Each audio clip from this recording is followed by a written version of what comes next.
Olá, mestrandos e mestrandas do PPGP, estudantes da disciplina de TRE. Eu estou mais uma vez com vocês aqui, gravando esse vídeo, dessa vez para a gente conversar um pouco sobre as reformas educacionais a partir da década de 90, e eu vou falar mais especificamente nesse vídeo das reformas que ocorreram no ensino médio. A gente viu na quinzena anterior e um pouco também nessa quinzena os impactos que a década de 90 teve para a educação em vários aspectos, né? No currículo, principalmente, nas políticas de financiamento, nas políticas de avaliação. E aí a gente percebe na década de 90 uma articulação entre esses aspectos principais, a avaliação, currículo e financiamento, para que mudanças fossem possibilitadas no sistema educacional brasileiro. Com o ensino médio não foi diferente, né? O ensino médio, historicamente, tem uma discussão a respeito do ensino médio no Brasil que oscila entre a questão da obrigatoriedade, da não obrigatoriedade, da formação geral, da formação profissional. A gente não vai poder entrar nesses pormenores, mas o fato é que o ensino médio no Brasil sempre buscou um pouco ter essa identidade, né? Afinal, o que é o ensino médio? É a etapa final da educação básica, como a LDB coloca. O ensino médio hoje tem assumido um caráter muito transitório, no sentido de pensar que ele é uma etapa necessária para se chegar ao ensino superior. Então, quer dizer, o que é e que identidade o ensino médio brasileiro tem?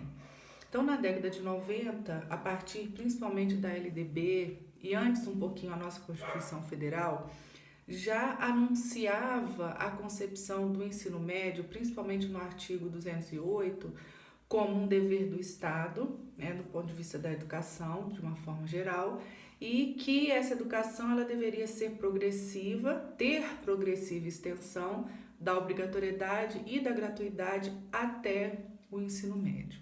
E a Lei de Diretriz e Bases da Educação Nacional, de 1996, ela também fala sobre a necessidade do ensino médio gratuito, obrigatório, e o classifica como etapa final da educação básica. E além disso, ela fala no artigo 35, nos incisos 1 até o inciso 4, sobre que características esse ensino médio tem que ter. Então, assim, em linhas gerais, a Lei de Diretrizes e Bases da Educação diz que o ensino médio é uma etapa onde o educando aprimora os conhecimentos que ele recebeu no seu processo de escolarização até o segundo segmento do ensino fundamental e, além disso, possibilita também o aprimoramento e a formação desse educando como pessoa humana, o prosseguimento dos estudos no que se refere ao ensino superior, garante a preparação básica para o trabalho e para a cidadania, além de dotar o educando de instrumentos que o permitam continuar aprendendo, que é a ideia do aprender a aprender, que é um dos pressupostos da educação colocados no documento da Unesco. Então, tudo isso com vistas ao desenvolvimento, tanto dos fundamentos científicos quanto dos fundamentos tecnológicos dos processos produtivos. Então, a gente percebe a frase que marca o ensino médio nesse movimento é que o ensino médio é para a formação para a vida. E aí a gente questiona, mas o que é formar para a vida? É para formar para o mundo do trabalho? É o acesso ao ensino superior? Então esses debates ainda permeiam as discussões sobre o ensino médio no contexto brasileiro. E aí, voltando às questões dos documentos oficiais, a gente pode dizer que o passo inicial das reformas no ensino médio na década de 90 foram a elaboração dos parâmetros curriculares nacionais para o ensino médio e das diretrizes curriculares nacionais para o ensino médio que acontecem nos anos 2000. Esses dois documentos eles marcam aspectos muito significativos no que se refere uma inauguração de um novo momento histórico para o ensino médio, vamos dizer assim, né? Primeiro separando efetivamente o ensino geral da formação profissional e depois trazendo diretrizes mais, vamos dizer assim, a nível nacional sobre o que o estudante do ensino médio tem que aprender. Então, as diretrizes curriculares nacionais para o ensino médio, por exemplo, elas lançam para o contexto do ensino médio brasileiro alguns princípios, né? Não só princípios no que se refere às questões específicas de conteúdos curriculares, mas princípios inclusive de formação. Porque quando a gente vai para o texto das diretrizes e lê atentamente, ele vem trazendo uma série de anúncios de uma nova proposta de educação, desde um modelo mais interdisciplinar, onde o aluno toma uma autonomia e um protagonismo nesse contexto, até chegar efetivamente em sugestões, vamos dizer assim, né, entre aspas, metodológicas para o ensino médio. Então, todas essas reformas, e especificamente essas reformas no que se refere ao currículo, elas têm razões muito positivas para existir. Se a gente for pensar no contexto da educação no ensino médio, a gente tem na década de 90, no início dos anos 2000, um aumento significativo do número de matrículas no ensino médio brasileiro. Então, a gente sai de 3 milhões de alunos no final da década de 80, início da década de 90, e a gente chega agora a mais de 8 milhões de alunos matriculados no ensino médio, embora a gente saiba que ainda exista uma diferença muito grande entre alunos que concluem o ensino médio e alunos que concluem o ensino fundamental, quero dizer, e alunos que ingressam no ensino médio. Além disso, no meio dessas estatísticas todas, a gente também ainda tem um número muito significativo de evasão no ensino médio entre os ingressantes e os concluintes.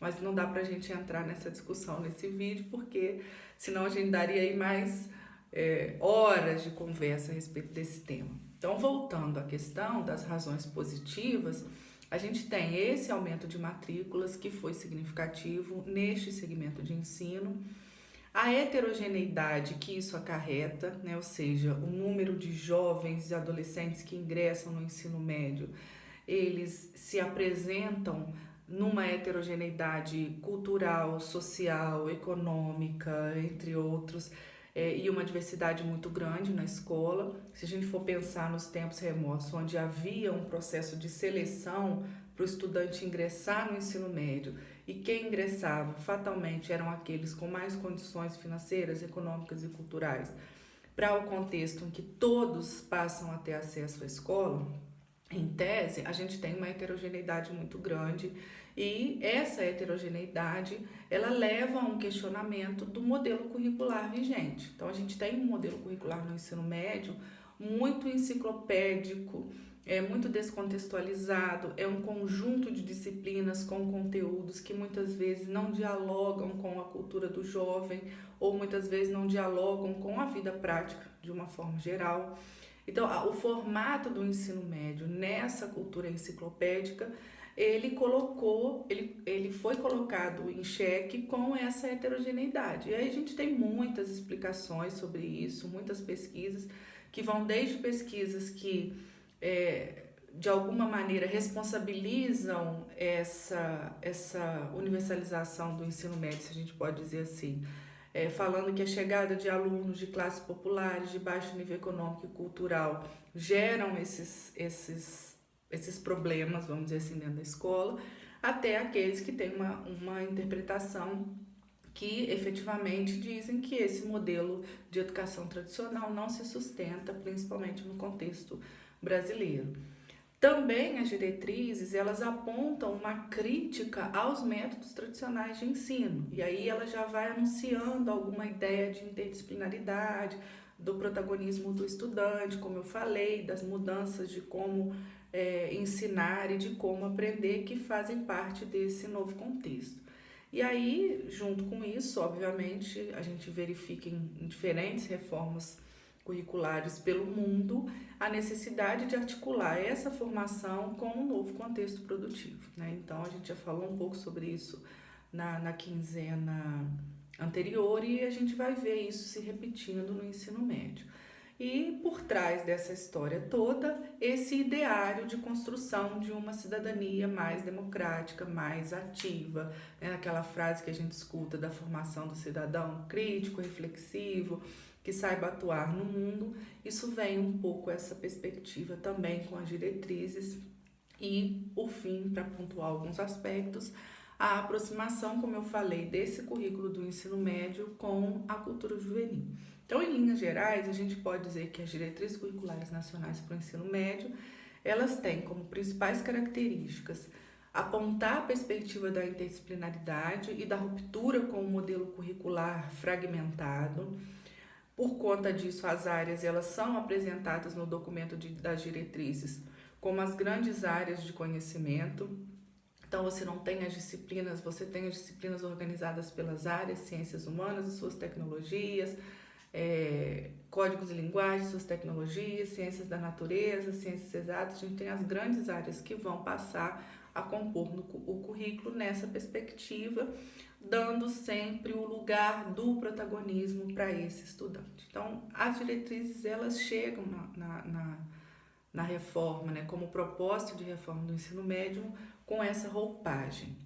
Isso traz críticas, por um lado, porque muitos pesquisadores vão dizer das incoerências semânticas e no que as diretrizes estão entendendo por interdisciplinaridade, por subjetividade, por exemplo, né, que também não dá para a gente entrar nesse ponto, mas, por outro lado, ela acena para mudanças que, em tese, seriam muito positivas no contexto da educação e especialmente do ensino médio, se a gente for pensar nessas discussões mais atuais que a gente tem sobre uma educação que problematize, uma educação que seja contextualizadora, uma aprendizagem que seja significativa, ou seja, ela está coerente com as discussões contemporâneas. E o que se coloca é, então, como é essa implementação? Como é que essas diretrizes podem ser viabilizadas no contexto que a gente vive na educação do nosso Brasil? Então, como vocês estudaram no início da disciplina, lembram daquele texto do professor Eduardo Condé, quando ele fala das políticas públicas? Então, existe uma articulação das políticas públicas com programas e projetos que nascem, vamos dizer assim, dessas políticas públicas. Então, a partir da década de 90, a gente viu uma série de programas voltados ao ensino médio que nascem dessa questão da reforma, principalmente a partir das diretrizes. Então, eu selecionei alguns só para lembrar, né, e entender um pouco esses desdobramentos. O primeiro, que foi nos anos 2000, logo com a divulgação das diretrizes, que foi o programa Escola Jovem. Esse programa ele foi financiado com recursos do Banco Interamericano de Desenvolvimento, e aí um parênteses, né, para a gente lembrar da relação que nós falamos na quinzena anterior entre financiamento, avaliação e mudança curricular. Então, o Banco Interamericano, que é conhecido como BID, ele injeta dinheiro na educação para que essa reforma curricular ousada, vamos dizer assim, fosse implantada, mas a gente sabe que existem distanciamentos entre uma proposta política e a execução efetiva dessa política, além das distorções e das descontinuidades no cenário brasileiro que não permitem que esses programas avancem muito. Além do programa Escola Jovem, que foi o primeiro, a gente tem o programa do Ensino Médio Inovador, que também vem numa perspectiva com foco numa mudança curricular e metodológica no ensino médio. Então, quando esse programa é lançado, junto com ele são lançadas uma série de publicações voltadas à escola, aos professores, para pensar esse ensino médio. Em 2013, a gente tem o Pacto Nacional pelo Fortalecimento do Ensino Médio, e aí esse pacto tem um foco muito forte na formação continuada dos professores. Então, quando você tem uma diretriz curricular que diz da necessidade de uma mudança metodológica, de uma mudança de concepção de ensino, isso necessariamente faz com que a gente pense na formação desses professores. Então, o Pacto Nacional vem numa perspectiva de formação continuada dos professores, vários cadernos de formação que a gente encontra disponíveis no site do MEC, falando sobre essas mudanças, né? Desde de um entendimento do que é essa juventude no mundo contemporâneo, como lidar com novas tecnologias na educação, enfim, são várias temáticas voltadas a essa formação dos professores. E, além disso, programas que surgem a partir desta relação da formação do nível médio com a formação profissional. A gente tem, a partir dos anos 2000, um boom dos institutos federais de educação que trazem essa formação profissional do nível médio, né? Programas como o Pronatec, por exemplo, e outros que também têm essa interface com o ensino médio brasileiro. Então, isso é um panorama para a gente entender alguns dos programas que nasceram a partir desta reforma e das políticas dirigidas ao ensino médio. Agora, uma questão que a gente não pode deixar de pensar e de problematizar em alguma medida é o impacto que essas reformas têm no ensino médio quando elas se colocam em diálogo com o cotidiano da escola. E aí é que a gente vê efetivamente as possibilidades reais de implementação dessas políticas. Existem estudos, né, sobre currículo no Brasil, principalmente do grupo da Elizabeth Macedo, da professora Alice Casimiro Lopes, da UERJ, que trazem uma discussão muito interessante sobre o diálogo das reformas curriculares com o cotidiano da escola e como é que essas reformas elas são ressignificadas quando elas chegam até a escola, como é que elas são modificadas, que respostas as escolas dão para essas políticas.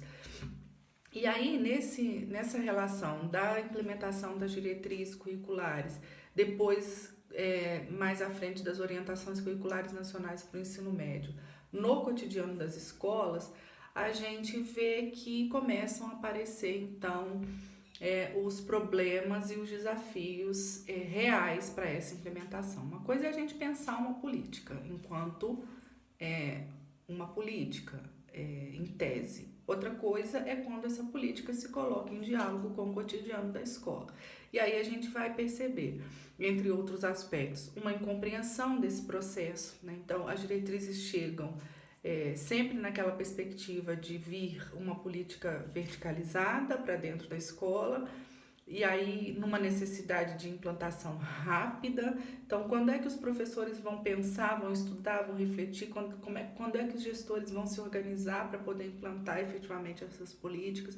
Então, essa incompreensão do processo, ela acontece nessa relação da implementação da política com o cotidiano escolar. Então, a parte diversificada, por exemplo, né, do currículo, ao invés dela acontecer considerando diferentes perspectivas de formação, projetos, por exemplo, em algumas realidades a gente sabe que foram criadas disciplinas ou pseudodisciplinas com nomes diferenciados que comporiam essa parte diversificada do currículo, por exemplo. A interdisciplinaridade ficava muito dentro das áreas específicas, então nas ciências humanas a gente tinha uma tentativa interdisciplinar, mas e a relação das ciências humanas com as exatas, por exemplo? Como é que isso acontecia? Então era uma interdisciplinaridade muito por acaso, né? Não havia de fato uma intencionalidade para que isso acontecesse. Ao mesmo tempo, também não haviam condições estruturais. Se a gente olhar para os espaços-tempos da escola, a gente sabe que num turno da manhã, ou à tarde, ou à noite, você tem um tempo que não permite que muitas mudanças sejam feitas, sem contar nas cargas horárias das disciplinas. Então, um fato interessante que algumas pesquisas mostram, inclusive, é que quando os professores foram perguntados sobre que aspectos significativos eles viam nessa reforma curricular, eles focam muito nessa questão da redução ou do aumento de carga horária de algumas disciplinas, né? Eles não avançam na discussão mais, vamos dizer assim, de fundamentos dessa reforma, mas eles se prendem às questões práticas, por exemplo, de aumento ou diminuição de carga horária. Então, a organização espaço-temporal da escola, ela é um empecilho, vamos dizer assim, para a gente avançar em questões que dizem respeito à diversificação de métodos, à interdisciplinaridade e outros aspectos que as diretrizes trazem. E, além disso, a descontinuidade que a gente percebe no cenário político brasileiro. Então, entra um governo, sai um governo, os programas não seguem. Então, a gente investe dinheiro, a gente investe força, a gente investe expectativas, e aí a gente vê as rupturas que acontecem nesse cenário do Brasil. Sem falar da formação de professores também, que precisa acompanhar a necessidade dessas mudanças e dessa assimilação desses processos. As condições objetivas de trabalho do professor, como eu falei, assim, só para a gente não deixar passar, a gente sabe que hoje o professor que trabalha numa rede estadual de ensino, ele não trabalha só nessa rede ou só nessa escola X ou Y. Ele tem que se desdobrar por conta de questões salariais e uma série de outras coisas. Então, muitas vezes, o tempo que esse professor tem para planejar uma proposta curricular e metodológica diferente com seus colegas, ou é um intervalo entre uma aula e outra, ou uma conversa na sala dos professores, né? Dificilmente a gente consegue, apesar de muitos terem o seu horário de planejamento remunerado e assegurado, a gente sabe das dificuldades reais que dá a implantação disso.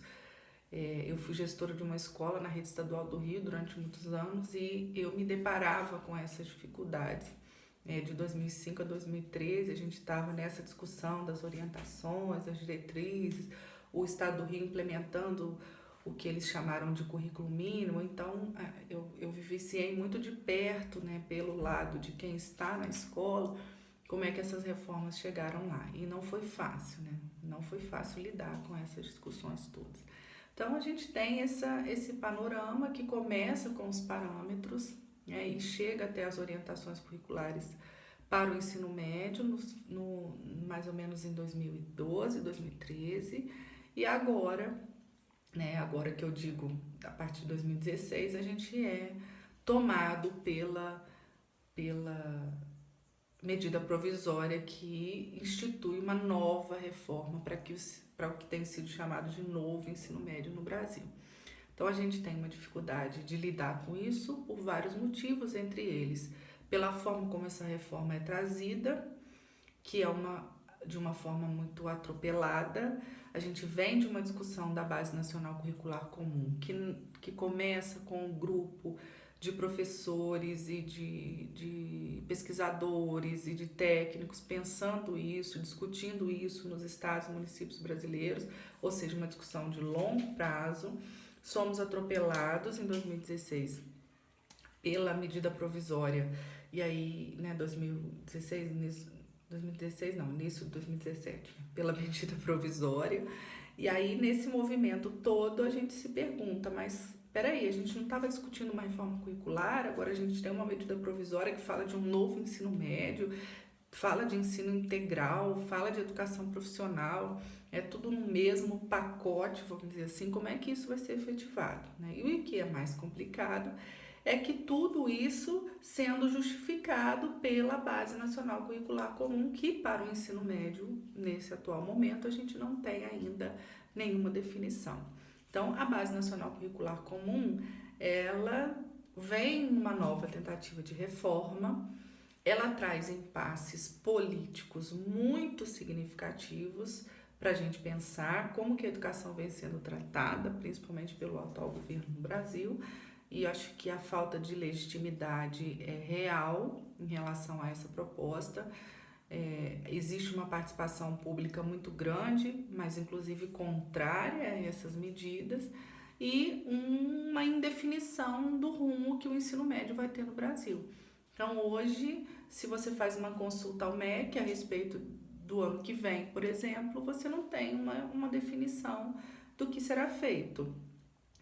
Ao passo que, junto com isso, a gente tem o Programa Nacional do Livro Didático, que os professores fizeram as suas escolhas, escolheram os livros que estavam disponíveis, como se nenhuma reforma estivesse pairando sobre o ensino médio. Então, eu acho que são impasses que fazem parte do debate atual da reforma do ensino médio e trazem muitos desafios, principalmente para os estados, que são os responsáveis pela oferta do ensino médio no Brasil. Então, nós vivemos hoje um panorama de incertezas, tanto do ponto de vista político, como educacional, no que se refere à reforma, e também financeiro, porque a gente não pode esquecer que uma grande reforma exige um grande investimento. E a gente sabe do corte que nós estamos passando em relação aos investimentos, principalmente no campo da educação, ciência e tecnologia no Brasil.